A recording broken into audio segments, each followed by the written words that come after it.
जय श्री कृष्ण। मीमांसा online academy में एक बार पुनः आप सभी का हार्दिक स्वागत है। आज हम आपके लिए लाए हैं नेक्स्ट पार्ट आदिकाल का, आदिकालीन साहित्यकार और उनकी कृतियां। दोस्तों शुरुआत करते हैं सरहपा। सरहपा ने ग्रंथ लिखा है दोहा कोश। सरहपा का कौन सा ग्रंथ है? दोहा कोश। और सरहपा को राहुल सांस्कृत्याय ने हिंदी का प्रथम कवि कहा है, ये हमें ध्यान देना है। दूसरी बात हम करते हैं देवसेन की। देवसेन की कृति है श्राव का चार। दोस्तों देवसेन का रचना काल 933 ईस्वी माना जाता है और इसमें श्रावक धर्म, जैनियों का जो श्रावक धर्म है उसके बारे में इसमें प्रकाश डाला गया है। हिंदी की प्रथम रचना कही जाती है देवसेन। ज्यादातर विद्वान इसके बारे में एक मत है। फिर बात करते हैं सिद्धों के प्रसिद्ध कवि लेखक शबरपा। शबरपा ने कौन सा ग्रंथ लिखा? चर्यापद। तो यह बड़ा इंपॉर्टेंट है। सिद्धों में सर्व प्रमुख कोई सिद्ध है तो वो शबरपा है। फिर आगे बात करते हैं डोंबिबा की। डोंबिबा ने योगचर्या, अक्षराद्विकोपदेश आदि ग्रंथ लिखे। डोंबिबा भी महत्वपूर्ण सिद्ध कवि हैं। अब बात करते हैं जैन कवि की। जैन कवियों में बात करते हैं शालिभद्र सूरी की। शालिभद्र सूरी ने भरतेश्वर बाहुबली रास, जो कि बहुत ही प्रसिद्ध ग्रंथ है, भरतेश्वर बाहुबली रास, इसकी रचना की थी शालिभद्र सूरी ने। नेक्स्ट बात करते हैं आसगु। आसगु ने लिखा है चंदनबाला रास, ये भी काफी प्रसिद्ध है। आसगु कवि के द्वारा लिखा गया चंदनबाला रास। फिर बात करते हैं जिन धर्म सूरी ने कौन सा ग्रंथ लिखा है? स्थूलिभद्र रास की रचना जिन धर्म सूरी ने की है। अब हम पहले एक पुस्तक ले लेते हैं, उसके बाद उनके लेखक को बताएं तो ज्यादा बढ़िया रहेगा। रेवंत गिरिरास। रेवंत गिरिरास ग्रंथ की रचना विजय सेन सूरी ने की। नेमिनाथ रास, यह ग्रंथ किसने लिखा है? नेमिनाथ रास की रचना सुमति गणी ने की। दोस्तों स्वयंभू जो है वो आदिकाल के बहुत ही महत्वपूर्ण कवि है। डॉक्टर राम कुमार वर्मा ने हिंदी का पहला कवि स्वयंभू को माना है। इनके कई ग्रंथ मिलते हैं। सबसे प्रसिद्ध यदि कोई ग्रंथ है तो पौम चर्यू, यह राम कथा पर आधारित है। पहला आदिकालीन पहला ऐसा ग्रंथ जो राम कथा पर आधारित है वो पौम चर्यू है। इसके अलावा रिक्तनेमि चर्यू, जिसे कि अरिष्टनेमि चर्यू भी कहा जाता है। इसका एक और नाम है हरिवंश पुराण, पंचमी चर्यू, नाग चर्यू, ये सारे किसके ग्रंथ है? स्वयंभू के ग्रंथ है। अब बात करते हैं दूसरे एक और महत्वपूर्ण कवि की आदिकालीन, पुष्पदंत। दोस्तों पुष्पदंत ने महापुराण, जस हर चर्यु और अणय कुमार चरित्र, ये तीनों बड़ी प्रसिद्ध रचना है। महापुराण, जस हर चर्यु और अणय कुमार चर्यु, ये पुष्पदंत की रचना है। और यहाँ पर हमें ध्यान रखना है कि पुष्पदंत को हिंदी का पहला कवि किसने माना है? पुष्पदंत को हिंदी का पहला कवि माना है शिव सिंह सेंगर। पुष्य या पुंड को वो शिव सिंह सेंगर हिंदी का पहला कवि मानते हैं। आगे हम बात करते हैं करकंड चर्यू। ये कोई खास रचना नहीं है, कनका मुनि ने इसको लिखा है, कोई खास बात नहीं इसमें। अब बात करते हैं एक प्रसिद्ध रचना की, भविष्यत कहा या भविष्य की कथा। भविष्यत कहा या भविष्य की कथा, ये लौकिक महाकाव्य है और इसकी रचना की है धनपाल। यह बड़ा महत्वपूर्ण ग्रंथ है। संदेश शासक, यह 13वीं सदी में लिखा गया है और बहुत ही महत्वपूर्ण ग्रंथ है आदिकाल की। यदि हम बात करें अब्दुल रहमान, जिसका अपभ्रंश नाम भी मिलता है अद्दहमान, ये इसके लेखक हैं। अब बात करते हैं दोस्तों सनत कुमार चर्यू की। सनत कुमार चर्यू जो है वो किसने लिखा है? हरिभद्र सूरी ने लिखा है। सनत कुमार चर्यू हरिभद्र सूरी ने लिखा है। उपदेश रसायन जिनदत्त सूरी ने लिखा है। तो ये भी हमें याद रखने हैं दोनों ग्रंथ। अब एक बड़ा महत्वपूर्ण ग्रंथ है कूले माल कहा। यह इसमें बोलियों का वर्णन है, उद्योतन सूरी द्वारा लिखित है कूले माल कहा। शब्दानुशासन, यह व्याकरण के नियमों पर आधारित है यह ग्रंथ शब्दानुशासन, और हेमचंद्र ने इस ग्रंथ को लिखा है। कुमारपाल प्रतिबोध के रचनाकार हैं सोमप्रभ सूरी, यह भी प्रसिद्ध ग्रंथ है। प्रबंध चिंतामणि, जैन आचार्य मेरुतुंग ने इस ग्रंथ की रचना की है, प्रबंध चिंतामणि की। योग सार और परमात्मा प्रकाश, इन दोनों ग्रंथों की रचना की है जोइंदू ने। योग प्रकाश, योग सार और परमात्मा प्रकाश दोनों की रचना की है जोइंदू ने। अब हम बात करते हैं आगे पाहुड़ दोहा। पाहुड़ दोहा ग्रंथ की रचना की है राम सिंह ने। पाहुड़ दोहा राम सिंह, राउरवेल। दोस्तों ये इस ग्रंथ के बारे में हम विस्तृत चर्चा कर चुके हैं अपने वीडियो में, तो जरूर देखिए आदिकाल की पूरी श्रृंखला। राउरवेल की रचना रोड़ा ने की है। राउरवेल में किसका वर्णन है? यह पहला नखशिख वर्णन यदि हिंदी में कहीं मिलता है तो वो कहाँ मिलता है? राउरवेल में, ये ध्यान रखना।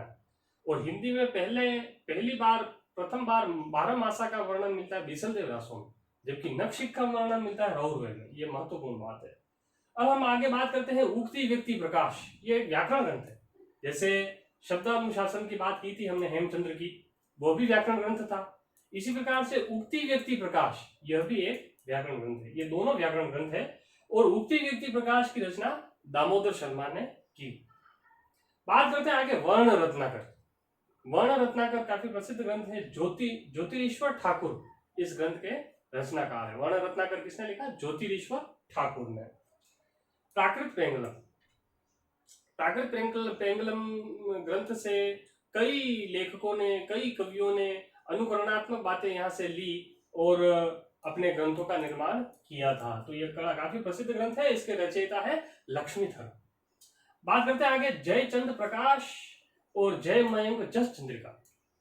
दोनों में राजा जय सिंह का वर्णन मिलता है, जीवन चरित्र का, उनके युद्धों का। जयचंद प्रकाश और जय मयंक जस चंद्रिका।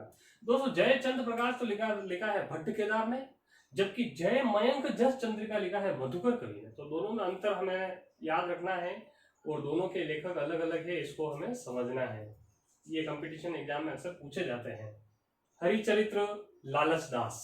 हरिचरित्र ग्रंथ की रचना लालच दास ने की। नल दमयंती कथा व्यास कवि के द्वारा लिखित है। कनक मंजरी यह काशीराम के द्वारा लिखित है। अब बात करते हैं बेली कृष्ण रुक्मणी। यह काफी प्रसिद्ध ग्रंथ है। बेली कृष्ण रुक्मणी, बेली का मतलब ब्याह, कृष्ण यानी कृष्ण, रुक्मणी यानी रुक्मणी। तो कृष्ण और रुक्मणी का बेली यानी कि ब्याह, विवाह। इस ग्रंथ की रचना की है पृथ्वीराज राठौड़। ये पृथ्वीराज राठौड़ कौन थे? ये बीकानेर के राजा कल्याणमल या कल्याण सिंह के छोटे भाई थे पृथ्वीराज राठौड़। तो इन्होंने बेली कृष्ण रुक्मणी की रचना की और इनका संबंध बीकानेर से है, काफी प्रसिद्ध हुई। फिर बात करते हैं बीसलदेव रासो की। बीसलदेव रासो ग्रंथ की रचना की है नरपति नाल्हन ने। तो बीसलदेव रासो मैंने आपको पहले बताया हिंदी का पहला 12 मासा ग्रंथ कौन सा है? बीसलदेव रासो। अब आगे बात करते हैं हम परमाल रासो की। परमाल रासो जो है उसको जगनिक ने लिखा है। इसमें आल्हा और उदल नामक 2 वीरों का वर्णन है। कई लोग इसको आल्हा खंड भी कहते हैं। ये लोक गाथात्मक इसमें बातें शामिल हैं। संयम मंजरी ये कोई खास नहीं है, इतना चर्चित नहीं हुआ, महेश्वर सूर्य ने लिखा है। आगे बात करते हैं जीवदया रास। दोस्तों ध्यान रखना अपने को, चंदन बाला रास और जीवदया रास दोनों ग्रंथों के रचनाकार है आसगु कवि। तो ये दोनों ग्रंथ हमें इनके याद रखना। आसगु कवि के 2 ग्रंथ है, जीवदया रास और चंदन बाला रास। गौतम स्वामी रास ये उदयवंत ने लिखा है। जिन ग्रंथों के पीछे दोस्तों रास शब्द आ रहा है वो सारे ग्रंथ किसके द्वारा लिखे गए हैं? जैनी कवियों के द्वारा लिखे गए, जैन कवियों के द्वारा लिखे गए हैं। कछुली रास इसके रचयिता है प्रज्ञा तिलक। यह भी जैन कवि हैं, क्योंकि ये पीछे लग रहा है रास, तो हमें ये ध्यान रखना है। अब बात करते हैं राजस्थान के बूंदी के निवासी सूर्यमल मिश्रण की। इन्होंने 2 ग्रंथ लिखे, काफी प्रसिद्ध हुए। वैसे और भी लिखे हैं लेकिन 2 ग्रंथ काफी प्रसिद्ध हैं, वंश भास्कर और वीर सत्से। धातु रूपावली भी इनके द्वारा लिखा गया है, लेकिन ये 2 प्रसिद्ध है, वंश भास्कर और वीर सत्से। ये किसने लिखे? सूर्यमल मिश्रण ने लिखे, जो कि जिनका इनका संबंध है बूंदी से। आदिकाल में यदि बात करें लोक गाथात्मक यदि कोई काव्य है सबसे प्रसिद्ध, तो वो है ढोला मारूड़ा दोहा। इसके रचनाकार है कुशल लाभ। ये बड़ा ही प्रसिद्ध ग्रंथ है। तो दोस्तों ये तो रहे प्रसिद्ध ग्रंथ। अब हम कुछ इंपॉर्टेंट बातें लेते हैं आदिकाल से संबंधित, कुछ महत्वपूर्ण फैक्ट, कुछ महत्वपूर्ण तथ्य। दोस्तों हमने प्राकृत पेंगलम की बात की थी। हमने बताया था आपको कि इसके रचयिता लक्ष्मीधर है। लेकिन हमें यह ध्यान रखना है कि इसमें कुछ पद्य बब्बर ने भी लिखे हैं। तो प्राकृत पेंगलन में लक्ष्मीधर का भी योगदान है और बब्बर का भी योगदान है। इसमें सुखी संपन्न जीवन क्या है इसका चित्रण इस प्राकृत पेंगलन में मिलता है। अब बात करते हैं आदिकालीन किताबें हो गई, पुस्तकें हो गई। अब आदिकाल के संबंध में किन किन कवियों के या लेखकों के कुछ प्रसिद्ध कथन हैं, कोट्स, पंक्तियां, उसके बारे में हम बात करते हैं। दोस्तों, एक बहुत ही महत्वपूर्ण पंक्ति है, 12 बरस लो कुकर जीवे और 13 लो जिए सिया। यह जगनिक ने यह बात कही है अपने परमाल रासो ग्रंथ में। फिर आगे बात करते हैं, पुस्तक जलहन हथ दे चली गर्जन निप का काज। ये चंद बरदाई का प्रसिद्ध कथन है। जब चंद बरदाई अपने राजा की सहायता के लिए चला जाता है, तब वो अपने पुत्र जलहन को पृथ्वीराज रासो नामक ग्रंथ की रचना को पूरा करने के लिए अपने पुत्र के हाथों में वो देकर चला जाता है। और उस पुत्र का नाम क्या है? जलहन। इन्होंने स्पष्ट किया है, पुस्तक जलहन हथ दे चली, यानी कि पुस्तक कौन सी पुस्तक है? पृथ्वीराज रासो। जलहन हथ, जलहन कौन है? वो चंद बरदाई का पुत्र है। हथ यानी हाथ दे चली, उसके हाथ में देकर वो कहाँ चले गए? वो राजा के काम काज में निपटाने के लिए चले गए चंद बरदाई। दोस्तों, ये हमें ध्यान रखना है कि चंद बरदाई जो है, इनका मूल नाम क्या है? ये भी कंपटीशन एग्जाम में पूछा जाता है। बलिदय। क्या नाम है इनका? मूल नाम बलिदय। और इनके पुत्र का नाम भी पूछा जाता है। पुत्र कौन है? जलहन। ये हमें ध्यान रखना है। आगे बात करते हैं, जब चंद बरदाई पद्मावती की सुंदरता का वर्णन करते हैं, तो वो बड़ी प्रसिद्ध कवि कथन या पंक्ति लिखते हैं, मनहु कला सुभाग कला 1600 बन्नीय बाल बेस। बात नहीं है, ये ल है। बाल बेस ससिता समीप अमृत रस पिन्नी। तो ये उनकी सुंदरता का बखान करते हैं इन पंक्तियों की सहायता से। आगे बात करते हैं हम सरहप्पा की। सरहप्पा को पहला कवि किसने माना है? राहुल सांस्कृत्यायन ने माना है। हिंदी का पहला कवि सरहप्पा को राहुल सांस्कृत्यायन ने माना है। सरहप्पा कहते हैं, नाद रवि ना रवि शशि मंडल चिहरा सहावे मुकुल। तो इस तरह की बात वो सरहप्पा करते हैं। अब बात करते हैं स्वयंभू की। स्वयंभू को हिंदी का पहला कवि माना है रामकुमार वर्मा ने। स्वयंभू का प्रसिद्ध कवि है, कथन है, दीही मन पवन न संचरी रवि शशि नाह पवेश। ये सूर्य, चंद्रमा, पवन, ये जो हठ योग से संबंधित जितनी बातें हैं वो सारी ये स्वयंभू कहते हैं। दीही मन, दीही यानी दृष्टि, दीठी नजर, मन पवन न संचरई रवि शशि नाह पवेश।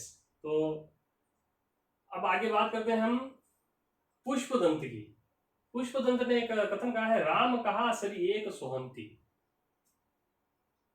ये कथन है अपने स्वयंभू का, ये ध्यान रखना। और दीही मन पवन न संजरी रवि शशि नाह पवेश, यह सरहप्पा का कथन। ये इसको थोड़ा आप करेक्शन कर लीजिएगा। और राम कहा सरी एक सोहंती, यह कथन है स्वयंभू का। आगे हम बात करते हैं पुष्पदंत की।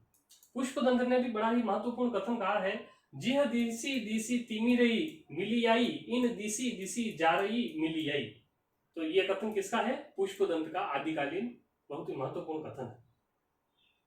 हेमचंद्र का एक बहुत ही महत्वपूर्ण कथन है, भला हुआ जो मारिया बहनी महारा कंतु लजेज तू न वही वयम सिंहयु जय भगागर अंतु। यह हेमचंद्र का प्रसिद्ध कथन है। आगे बात करते हैं चरपटनाथ के प्रसिद्ध कथन की। तांबा तुम्बा ये दुई सूचा राजा हिते जोगी ऊंचा, तांबा मरे तुम्बा डूबे जीवे जोगी राजा मरे। ये चरपटनाथ ने कहा है। आगे बात करते हैं गोरखनाथ की।